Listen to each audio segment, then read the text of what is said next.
શહેરના પાંડેસરા વિસ્તારમાં ચોંકાવનારી ઘટના સામે આવી છે। ધોરણ 10માં ભણતા વિદ્યાર્થી પર 4 સગીરાએ ચપ્પુથી હુમલો કર્યો છે। શાળાના ગેટ પાસે જ તીક્ષ્ણ હથિયાર વડે જીવલેણ હુમલો કર્યો હતો। હુમલામાં વિદ્યાર્થીને ગંભીર રીતે ઈજાગ્રસ્ત થતા હોસ્પિટલ ખસેડવામાં આવ્યા છે। વૈષ્ણવજન તો તેને કહીએ જે પીડ પરાઈ જાનાને રે। નમસ્કાર દર્શક મિત્રો, આપ જોઈ રહ્યા છો નવજીવન ન્યૂઝ। હું છું સાર્થક પટેલ ને અમદાવાદ સહિત રાજ્યભરમાં છેલ્લા કેટલાક સમયથી સગીર હિંસક બની રહ્યા હોવાનું અનેક બનાવો સામે આવી રહ્યા છે। થોડાક સમય પહેલા અમદાવાદના બાપુનગર સ્થિત વિસ્તારમાં પણ આવી જ એક ચોંકાવનારી ઘટના સામે આવી હતી। અહીં ટ્યુશન ક્લાસમાં બેસવાના મુદ્દે થયેલી બોલાચાલી બાદ ધોરણ 11માં ભણતા વિદ્યાર્થી પર અન્ય સગીર વિદ્યાર્થીએ છરી વડે હુમલો કર્યો હતો। આ હુમલામાં વિદ્યાર્થીને પેટના ભાગે ગંભીર ઈજા પહોંચતા તેને તાત્કાલિક સારવાર માટે अस्पताल ખસેડવામાં આવ્યા હતા। સમગ્ર ઘટના બાદ બાપુનગરના પોલીસે હત્યાના પ્રયાસનો ગુનો નોંધી આરોપી સગીરને અટકમાં લેવા કાર્યવાહી હાથ ધરી હતી। આ ઘટના બાદ સગીરોમાં વધી રહેલા હિંસક વૃત્તિ અને અંગે ફરી એકવાર ચિંતા વ્યક્ત કરવામાં આવી હતી। ત્યારે હવે સુરત શહેરની વાત કરીએ તો સુરત શહેરના પાંડેસરા વિસ્તારમાં પણ આવી જ એક ગંભીર ઘટના સામે આવી છે। અહીં ધોરણ 10માં ભણતા વિદ્યાર્થી પર 4 સગીરોએ તીક્ષ્ણ હથિયાર વડે જીવલેણ હુમલો કર્યો હોવાનું સામે આવ્યું છે। મળતી માહિતી મુજબ ઈજાગ્રસ્ત વિદ્યાર્થી પોતાના માતા સાથે પોતાની બહેનના એન્યુઅલ ફંક્શનમાં હાજરી આપવા ગયો હતો।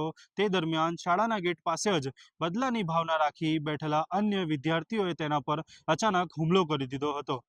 હુમલાખોરોએ વિદ્યાર્થીઓ પર ચપ્પુ વડે 3 જેટલા ઘા ઝીંક્યા હતા, જેના કારણે વિદ્યાર્થીને ગંભીર રીતે ઈજાગ્રસ્ત થયા હતા।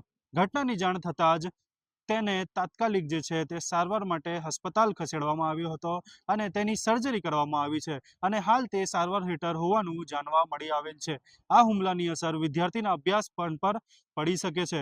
હુમલાના કારણે વિદ્યાર્થી ધોરણ 10ની બોર્ડ પરીક્ષાનું મહત્વપૂર્ણ પેપર પણ આપી શકતો નથી, જેની કારણે તેને અભ્યાસ વર્ષ પર પણ અસર પડવાની શક્યતા વ્યક્ત થઈ રહી છે। આ મામલે ઈજાગ્રસ્ત વિદ્યાર્થી પિતાએ પણ ગંભીર આક્ષેપો લગાવ્યા છે કે હુમલા કરનાર સગીરાઓ જે છે તે પૂર્વ આયોજન સાથે ઈ-કોમર્સ સાઇટ પરથી ચપ્પુ મંગાવ્યા હતા અને અગાઉ થયેલા સામાન્ય બોલાચાલી બાદ વિદ્યાર્થીઓને ખાર રાખીને ઓનલાઈન હથિયાર મંગાવી હુમલો કર્યો હોવાનું આરોપ પણ પરિવારજનોએ લગાવ્યો છે। સાથે જ ડિજિટલ પ્લેટફોર્મ પર તીક્ષ્ણ હથિયાર જે છે તે સરળતાથી ઉપલબ્ધ હોવાનું મુદ્દે પણ ચિંતા વ્યક્ત કરવામાં આવી રહી છે। બીજી તરફ ઘટનાની જાણ થતાં જ પાંડેસરા પોલીસ જે છે તે તાત્કાલિક હરકતમાં આવી ગઈ હતી અને હુમલા કરનારા જે 4 સગીર છે તેને ઝડપી પાડ્યો હોવાનું જાણવા મળ્યું છે। પ્રાથમિક તપાસમાં 4 આરોપી કાયદાના સંઘર્ષમાં આવેલા બાળકો હોવાનું સામે આવ્યું છે। હાલ પોલીસ આ સમગ્ર મામલે વધુ તપાસ કરી રહી છે અને જે હથિયાર છે તે ખરેખર ક્યાંથી આવ્યું અને કેવી રીતે મેળવવામાં આવ્યા હતા તેને લઈ પણ તપાસ આગળની થશે। આ મામલે સ્કૂલના ટ્રસ્ટીએ શું કીધું આવો સાંભળીએ। Kunal Shah, trustee, Galaxy army international sir घटना स्कूलની પ્રીમાઇસીસની બહાર બની છે। જે બાળકને વાગ્યું છે એ સ્કૂલનો વિદ્યાર્થી હતો, 10મા ધોરણમાં ભણતો હતો, પણ એની સ્કૂલ ક્લોઝ થઈ ગઈ હતી અને એની એક્ઝામ બોર્ડની એક્ઝામ ચાલી રહી છે અને એ છોકરાની સ્કૂલમાં એલાઉડ પણ નહોતું આવવાનું, છતાં પણ એ લોકોએ બહારની સાઈડથી સ્કૂલની બહાર આ ઘટનાક્રમ ઘટ્યો છે। હુમલો કરનારા વિદ્યાર્થીઓ કોણ હતા એના વિશે કોઈ જાણકારી આપો સર? એના વિશે મને માહિતી નહીં, પણ જેના પર હુમલો થયો છે એ સ્કૂલનો વિદ્યાર્થી હતો, 10મા ધોરણનો વિદ્યાર્થી હતો, શિવા કરીને છે। સર અમારી શાળામાં આવવા માટે મારી શાળામાં જ ભણતો હતો અને એના સિસ્ટર પણ અમારી સ્કૂલમાં જ ભણે છે અને એ બાળક એના પેરેન્ટ્સ સાથે કદાચ આવ્યો હોઈ શકે। હુમલો કરવાના કારણ કે પોલીસ તપાસમાં સામે આવ્યું છે સર એ તો ઇન્કવાયરી પોલીસવાળા કરી રહ્યા છે। હવે એમાં ઇન્કવાયરીમાં હવે એમને શું દેખાયું છે કારણ કે જેને હુમલો કર્યો છે અમારી સ્કૂલનો વિદ્યાર્થી નથી અને જે સીસીટીવી ને બહારના વિદ્યાર્થી છે। જે સીસીટીવી છે સીસીટીવીમાં શું માહિતી મળી છે, શું જોવા મળ્યું? સીસીટીવીમાં આજે લોકો ધમાલ મસ્તી મારામારી કરી રહ્યા છે એ માહિતી દેખાઈ રહી છે। અંદર હુમલો કરી રહ્યા છે ઘટના છે એકદમ સ્કૂલની બહાર પેટની બહાર બી નથી, સ્કૂલથી જરાક આગળ છે। જે એક વિદ્યાર્થી હતા તમારા વિદ્યાર્થી જે ગેટના અંદર આવ્યો હતો, પ્રવેશ કર્યો હતો, ગેટની બહાર અંદર નથી આવ્યો સર। જેને હુમલો થયો છે એ બી ગેટની અંદર નહોતો। બહાર જ હતો. એને એવું નિવેદન લખાવ્યું છે કે નાચતી વખતે ખૂબ દમ બતાવ્યો છે, હવે દમ બતાવીને બતાવો એમ કરીને મારા સર હવે નિવેદન તો હવે કઈ રીતે લખાવે છે આપણને બી આઈડિયા નથી. એટલે આવું કારણ આપીને મને માર્યું છે, તો એ તો અમને એલાઉડ જ નથી થયું. એવું કંઈ છે? અંદર તો એલાઉડ જ નથી ને, છોકરાઓ અંદર આવ્યા જ નથી. એ નાચવામાં પાર્ટિસિપેટ તો હતો જ નહીં, તો નાચવાનો તો કોઈ સવાલ આવતો જ નથી એનો. કારણ કે જે પ્રોગ્રામ હતો એ તો છોકરાઓનો હતો.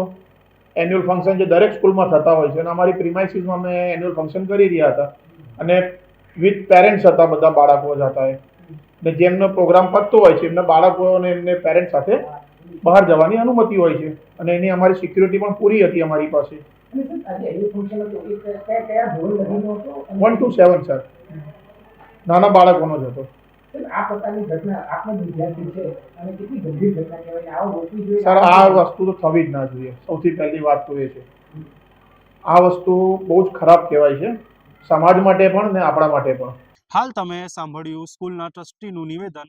આવો હવે સાંભળીએ પોલીસ અધિકારીએ શું કીધું.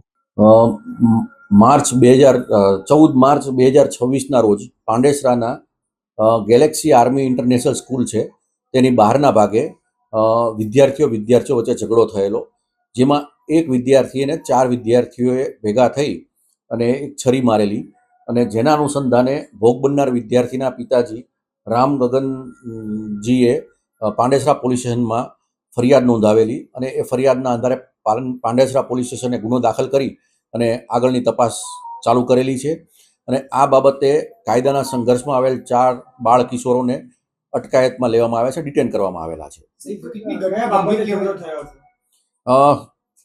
ઘટનામાં ગેલેક્સી આર્મી ઇન્ટરનેશનલ સ્કૂલનો એન્યુઅલ ડે હતો, જેમાં બધા વિદ્યાર્થીઓ ભાગ લેવા માટે આવેલા હતા, અને એમાં ડાન્સ કરવાની બાબતમાં વિદ્યાર્થી વચ્ચે માથાકૂટ થયેલી, અને એ માથાકૂટના આધારે સ્કૂલની બહાર નીકળી અને આ હુમલો થયેલો છે.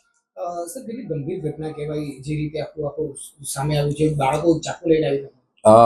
પ્રાથમિક ઇન્કવાયરીમાં મારી એટલું જાણવા મળેલું છે કે એક જે બાળ કિશોર છે એણે 6 મહિના પહેલા જે છરી છે એ ઓનલાઈન મંગાવેલી, ખરીદ કરેલી છે, અને એ જે વિદ્યાર્થી જે બાળક છે એ સ્કૂલમાં નથી ભણતો. એના મિત્રએ જેને માથાકૂટ થયેલી, એ મિત્રએ એને ફોન કરીને તાત્કાલિક બોલે કે આ રીતે મારે ઝઘડો થયો છે અને તું મદદમાં આવ, એટલે ત્યાં આવેલો. અને સર પ્રાથમિક તપાસમાં અત્યારે હવે આગળ કઈ રીતની તપાસ થઈ શકે શું છે? બાળ કિશોરોને અમે પૂછપરછ કરી અને નામદાર કોર્ટમાં રજૂ કરીશું, જુવેનાઇલ જસ્ટિસ બોર્ડ સમક્ષ. અને આ બાબતે સ્કૂલમાં બીજી કોઈ તકેદારીના ભાગરૂપે બીજી કોઈ પ્રત્યાઘાત ના પડે, અને એના માટે અમે કાર્યવાહી કરીશું. સર બાળકો ત્યાં જ ભણતા હતા કે બીજી કોઈ વિગત મળી એમાં? પ્રાથમિક માહિતી અનુસાર 2 બાળકો છે, 4 જે બાળ કિશોરો છે પૈકીના 2 બાળકો છે એ જ સ્કૂલમાં અભ્યાસ કરે છે, અને 2 બાળકો છે બીજી ગૌરવ સ્કૂલ કરીને છે પાંડેસરાની, એમાં અભ્યાસ કરતા હતા. આમાં જે બાળ કિશોરે જે છરી મારી છે એણે 9મા ધોરણ પછી અભ્યાસ છોડી દીધો છે. આવા જ મહત્વના સમાચાર માટે જોતા રહો નવજીવન ન્યૂઝ. સુરતથી સાર્થક પટેલની રિપોર્ટ.